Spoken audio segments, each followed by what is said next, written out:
የድንግል ማርያምን አማላጅነት የሚዘክረው ታላቁ የጸሎት መጽሐፍ የቱ ነው? ሀ. መዝሙረ ዳዊት፣ ለ. አርጋኖን፣ ሐመርኋ ውዳሴ ማርያም፣ መ. ሰዓታት። 10 ሰከንድ አላችሁ።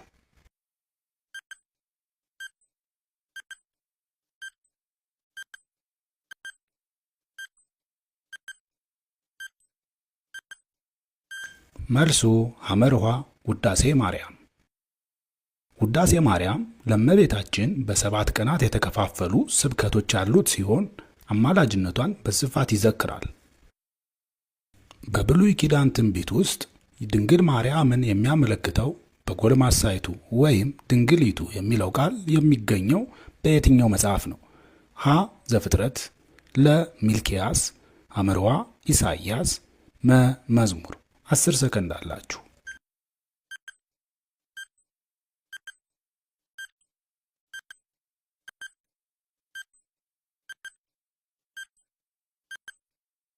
መልሱ ሐመርኋ ኢሳይያስ።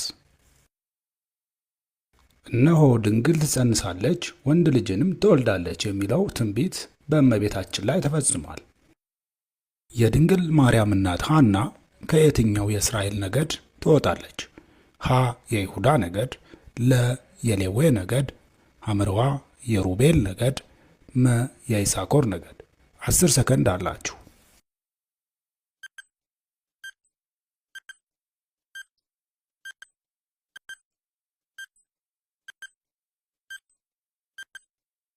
መልሱ ለ.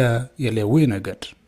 ሐና ከሌዊ ነገድ ወይም ከአሮን ወገን ስትሆን ኢያቄም ከይሁዳ ነገድ ወይም ከዳዊት ወገን ናት። ድንግል ማርያም በድንግልና እንደምትጸንስ የነገራት መልአክ ማን ነው? ሀ. ቅዱስ ሩፋኤል፣ ለ.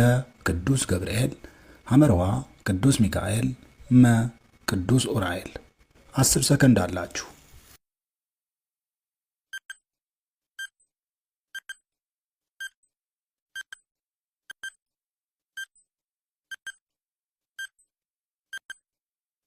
መልሱ ለቅዱስ ገብርኤል።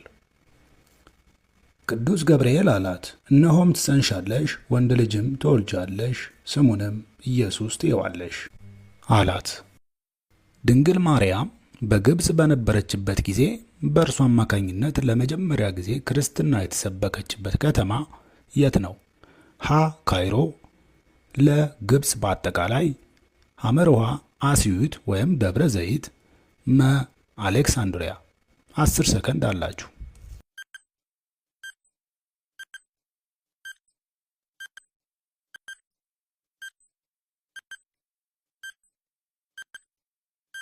መልሱ ሐመርኋ አስዩት ወይም ደብረ ዘይት።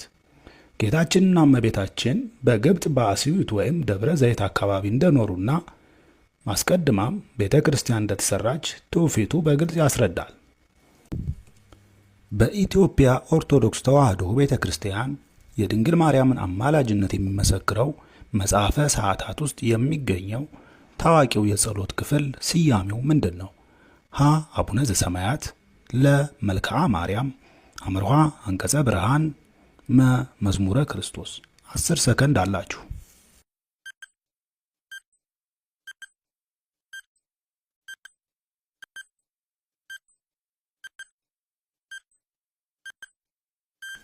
መልሱ ለመልክዓ ማርያም። መልክዓ ማርያም የእመቤታችን አካላት እያመሰገነ አማላጅነቷን የሚጠይቅ የጸሎት ክፍል ነው። ድንግል ማርያም ወላዲተ አምላክ ወይም ቴዎቶኮስ የሚለውን ቀኖናዊ ታላቅ ስም ያገኘችው በየትኛው የቤተ ክርስቲያን ጉባኤ ውሳኔ ነው? ሀ. የኒቅያ ጉባኤ፣ ለ. የኤፌሶን ጉባኤ፣ ሐመርኋ የኬልቄዶን ጉባኤ፣ መ. የቁስጥንጥንያ ጉባኤ። 10 ሰከንድ አላችሁ።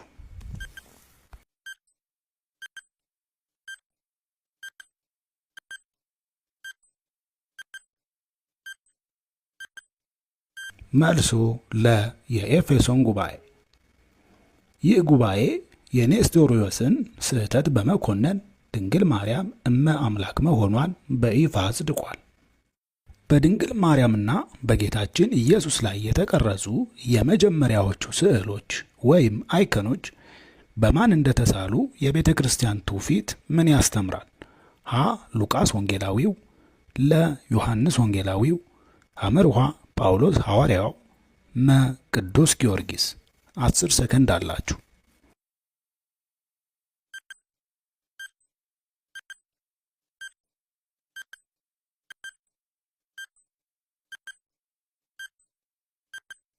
መልሱ ሀ.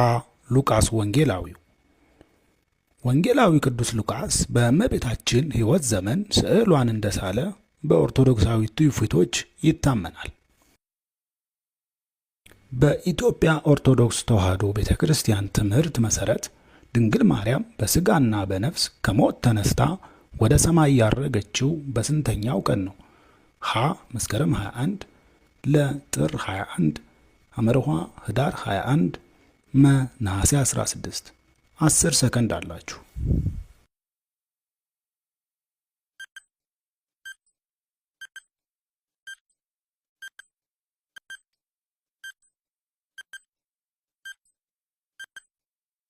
መልሱ መ. ነሐሴ 16። የእመቤታችን ፍልሰተ ሥጋዋ የሚታሰብበትና በሥጋና በነፍስ ወደ ሰማይ ማድረጓ የሚከበርበት ነው። ድንግል ማርያም በቤተ መቅደስ ውስጥ አገልግሎት ስትሰጥ በዋናነት የምትሰራው ሥራ ምን ነበር? ሀ. የጸሎት አገልግሎት፣ ለ. የዕጣን ማጠን አገልግሎት፣ ሐመርኋ የሐርና ወርቅ ፈትል፣ መ. የመዝሙር አገልግሎት። 10 ሰከንድ አላችሁ።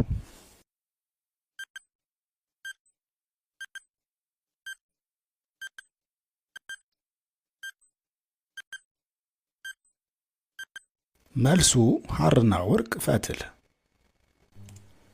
እመቤታችን በ15 ዓመቷ በቤተ መቅደስ ሐርና ወርቅ እያስማማች ስትፈትል ሊቀ መላእክቱ ቅዱስ ገብርኤል ለእመቤታችን ተገልጾ ጌታን እንደምትወልድ ነገራት ሲል ያስረዳናል። ጌታ